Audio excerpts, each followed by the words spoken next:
Hello guys, कैसे हो। उम्मीद है कि आप सभी ठीक होंगे।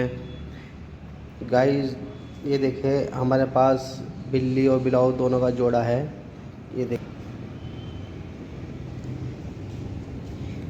ये हमारी बिल्ली है, भूरी नाम है इसका। ये प्रेग्नेंट है और 10-12 दिन में जो है ये बच्चे दे देगी। और ये इसका भाई है कालू, इसका नाम कालू है। तो दोस्तों, हमारे दोनों बिल्ली बिलाऊ का जोड़ा आपको कैसा लगा कमेंट करके बताएं।